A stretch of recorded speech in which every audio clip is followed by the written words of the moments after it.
So 2023 has come to a close, and it's been a crazy year for movies. A lot of I think, the ones that were most anticipated turned out to kind of be flops. A lot of interesting movies that were kind of under the radar snuck to the top for us. So we got a lot to talk about, but this is our best of the year 2023. We'll see you in just a second.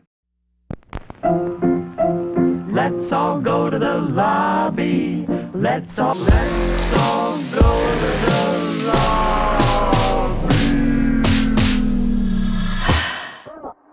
I'm a OG boy. Know that they ride or die. I keep boys by my side. Boy. Know that they ride or die. I keep boys by my. What is up, guys? I'm Chris. I'm Nick. And like I said, today we're listing off our favorite movies of the year. So, two very different people with different opinions, so we couldn't really make one list together. So we got two lists for you. But we're going to do a couple really brief mentions of some honorable mentions that you should check out. And I'll have a list below of all the movies we talk about if we have reviews for them. And a letterbox list, too, if you want to see, for me anyway, my ranking of everything that I've seen all year long. But I don't want to waste too much time on this. So what are your honorable mentions for the year? I have more than you, I'm afraid, but go for it. Yeah, I've got 5, and some of these you're probably gonna be surprised aren't on my top 10. So number 1 is gonna be Godzilla minus 1.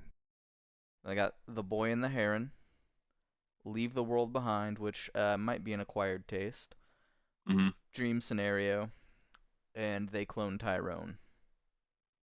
Okay, I am surprised some of those. Yeah, maybe especially what was the first one you just said? Godzilla minus one. Yeah, minus 1. Yeah, I said minus 0, but yeah.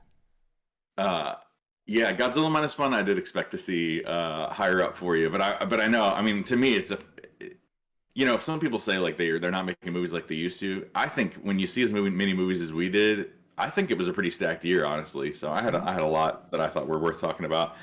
But the ones I will just briefly mention here, it's a lot, so I'm going to go pretty quick. Saw X really surprised me. Infinity Pool was some weird, very specific fun for a particular crowd. The Wonderful Story of Henry Sugar I had a lot of fun with, although it's very short, so I don't know if it counts, but I'll mention it there. No One Will Save You. Sisu. Onyx the Fortuitous and the Talisman of Souls was awesome.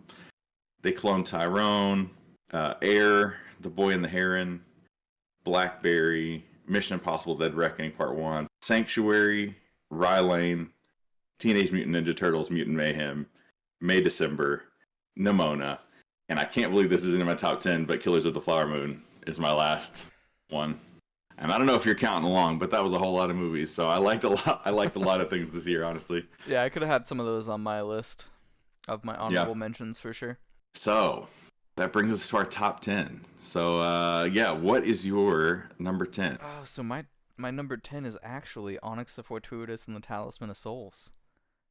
I had a lot of fun with that movie.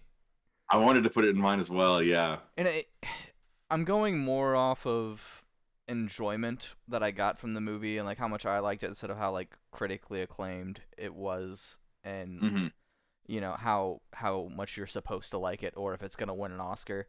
A couple of these kind of are those films, but I did enjoy them.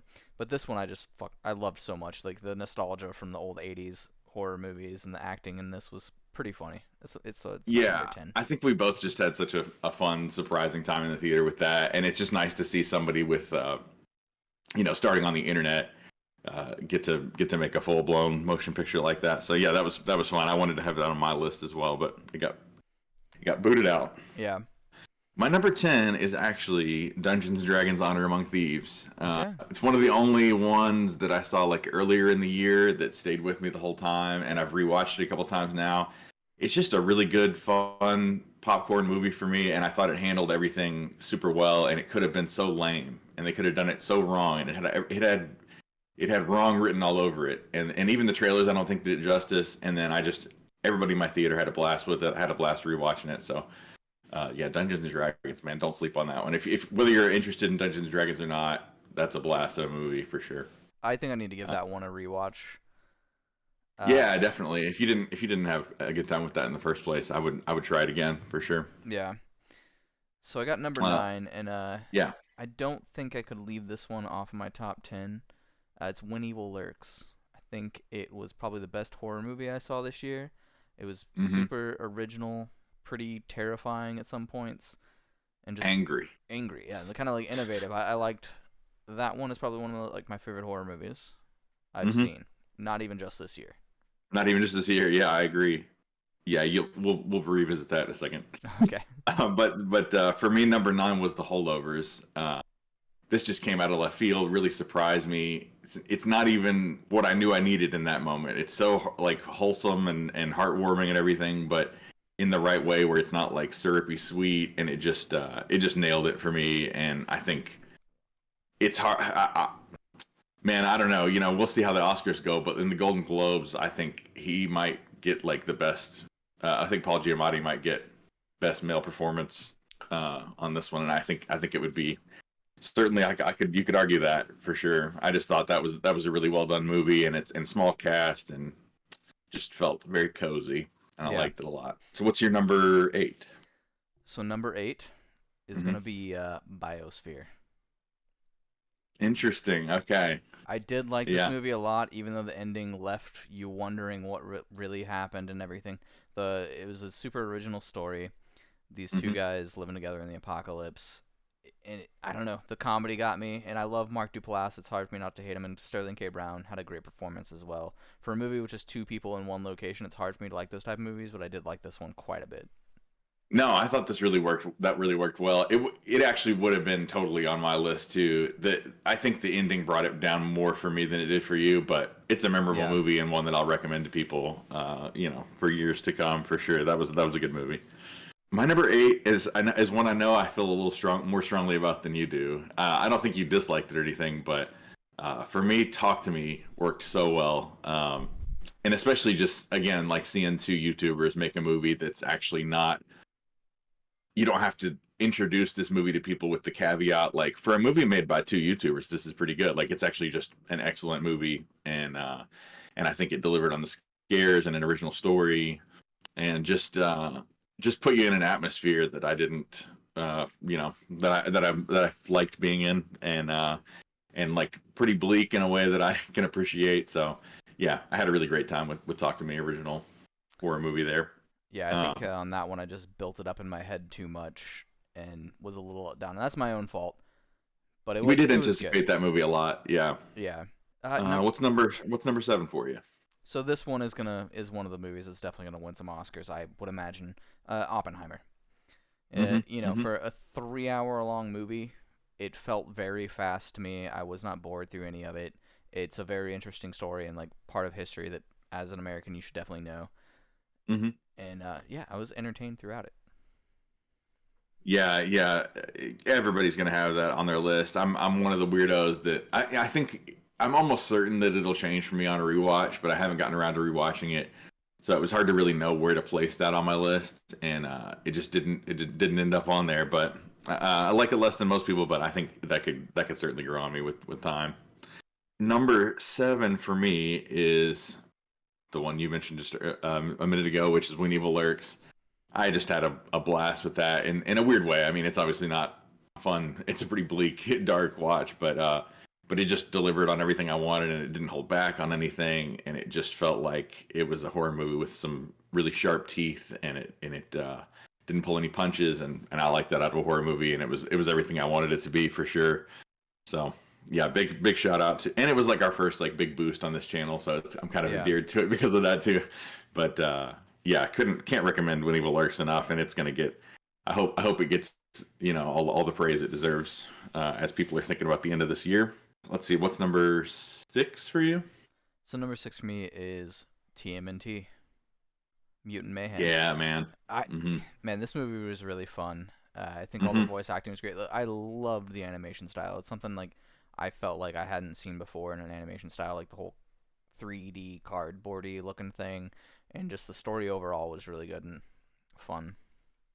Yeah, the hand-drawn animation really and I thought like using modern teenagers to actually do the voices of teenagers was a great move, and so much else about this. But it felt like it was a blast to make, and it was certainly enjoyable to watch, and I can't wait to revisit that and watch that again. My number 6 is Godzilla -1. Especially for somebody that's not a big Godzilla fan, this just surprised the heck out of me, and especially it was impressive enough, all the Godzilla stuff, and I think it needs both of these things to make it as high on my list as it did. But for me, like, it's that combination of it really delivered on all the Godzilla stuff, and it also had heart and a story that was worth paying attention to. And everybody's talking about this movie right now, so it doesn't need a whole lot more said about it. But just really, not just an amazing Godzilla movie, like just an amazing movie that stands out against the pack, and I think surprised a lot of people that weren't ready for a Godzilla movie to be this impressive to them. So.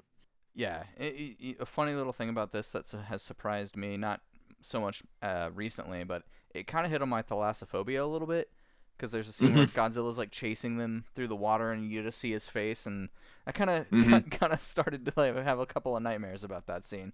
I was like, I'm really having nightmares about Godzilla right now. This is borderline, yeah. Like, I mean, we mentioned in the review, but this is borderline a horror movie at points for sure. Like, this has some moments that are. I mean, it starts out with like a jump scare. Yeah. Your first interaction with Godzilla. So, what is your number 5? So, my number 5 is The Holdovers. I like this movie. Even higher than me. Yeah, I mean, it gave me like the nostalgia vibes of kind of like Dazed and Confused and that sort of thing. Like, not a generation I was in for either of these, but I don't know, it's just a real comfortable feeling in those type of movies. Story was good, character development was great. Paul Giamatti should probably be, I'm sure he'll be nominated. I don't know if he'll win, but. And first time Dominic Sess has ever been on a camera, so amazing. That was great, yeah. And Divine Joy Randolph, amazing. My number 5, this is, I don't know, this is actually lower than I thought it would be based on how excited I was first seeing this, but not to take anything away from it, it is my number 5 movie of the year. But Beau is Afraid. Wow. Okay. I had a great time with that. There's just a few things that like booted it out of that top spot, but we're getting close to like, these are almost on equal playing field now. My top 4 or 5 are I just could gush about them forever. But I love Beau is Afraid. I don't care that it's too long. I don't care that it's weird. I don't care that people are going to check out of this movie and then there's like a way too long of a scene in the middle of it that people are going to check out. Whatever. It doesn't matter to me. I know nobody really saw this, and it wasn't very successful. I think this is one of those that's going to take some time, but it's going to be like a cult classic for years and years to come. And there's just so much to chew on and talk about with it. I can't say enough about it. I love Beau is Afraid. Ari Aster is one of like the top 3 working directors to watch right now, I think. So, yeah, can't heap enough praise on that thing. Yeah, fantastic movie. What is your number 4? So my number 4 is another animated movie. It was Across the Spider-Verse. Yeah, that was a great. Like, the first one was great. This one's fantastic, and I cannot wait for the third one. I hope they keep making more and more animated like Marvel movies. Like, not that the live action ones are bad, but there's so much more to be done with these animated ones, and there's so like, I want more characters than just Spider-Man, but these movies are fantastic so far. Well, and to jump off what you just said, like, I would like for this team, or I mean, it doesn't necessarily have to be this team. They can inspire other people, but I would like for more people. I think Puss in Boots: The Last Wish did it a little bit. I think Teenage Mutant Ninja Turtles and Mutant Mayhem did it a little bit. But I like that we're having more people push the boundaries of what animation can do. Mending 2D and 3D together, this comic book style, whatever, things that I haven't even thought of yet. Yeah. I just think it's actually been a great year for animation. I mean, in one of my top honorable mentions of this year was Nimona. I thought Nimona nailed the animation. So, and there's also things like Suzume that we didn't even see this year. So animation's really having a good moment right now, and especially in a year where it feels like the superhero genre is suffering and not putting out its best stuff.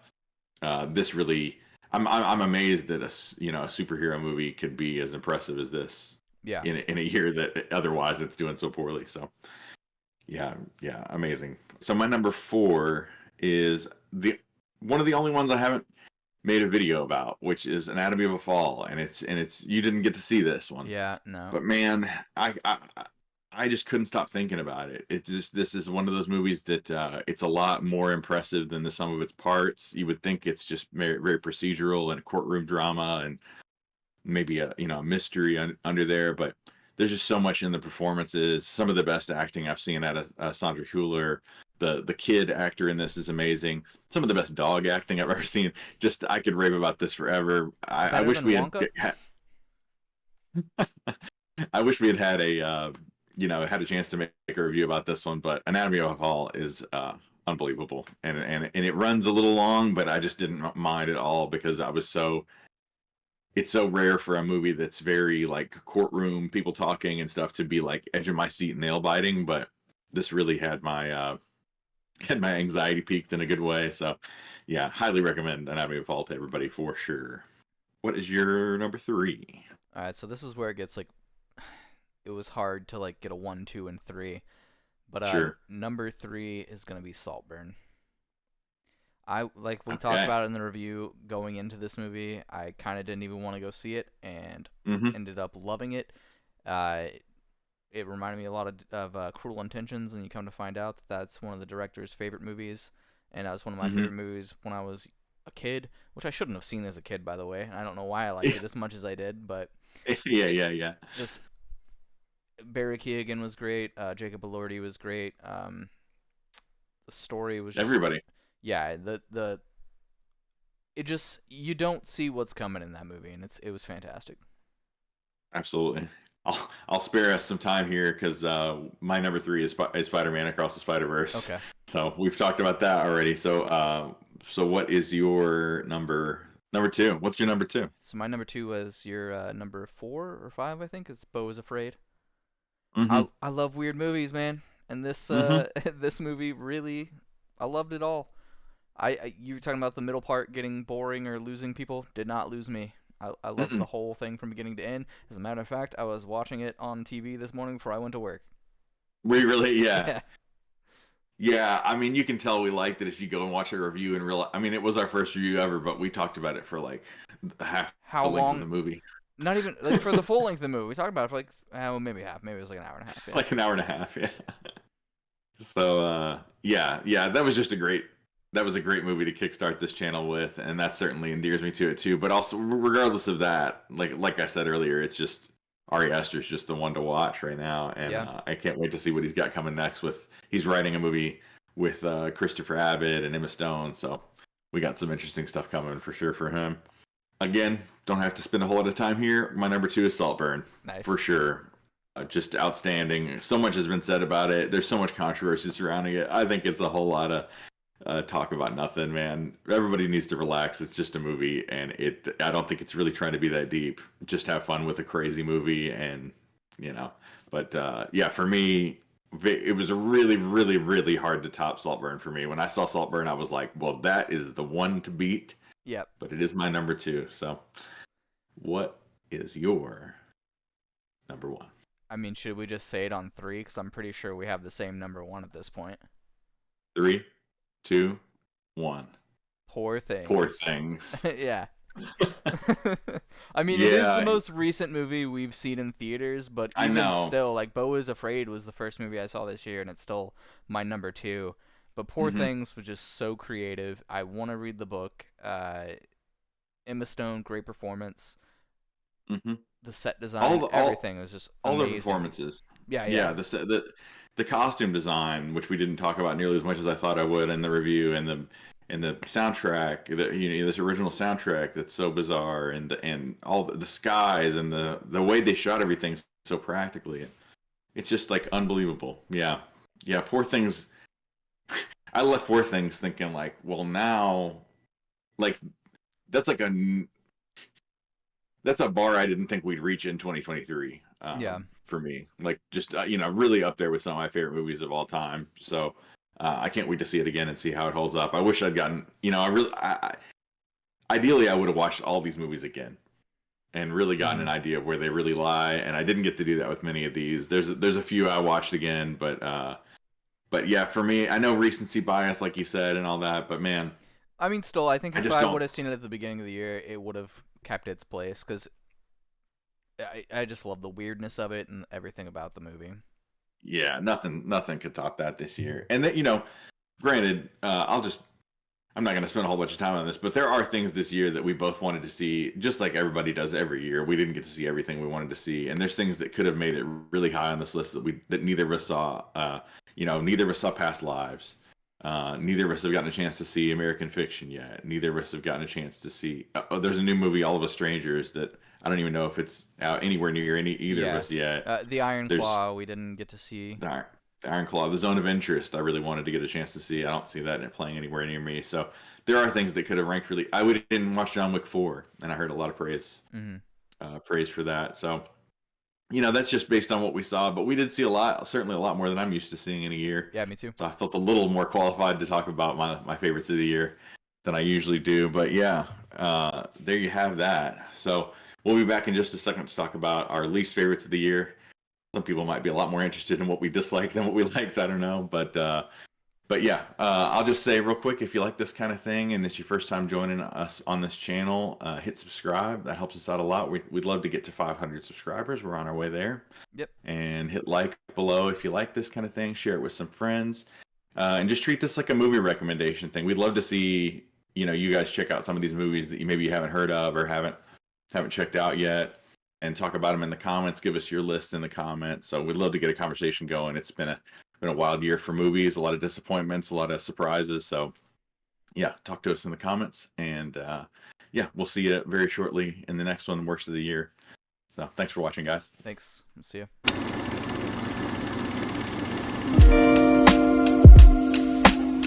ya.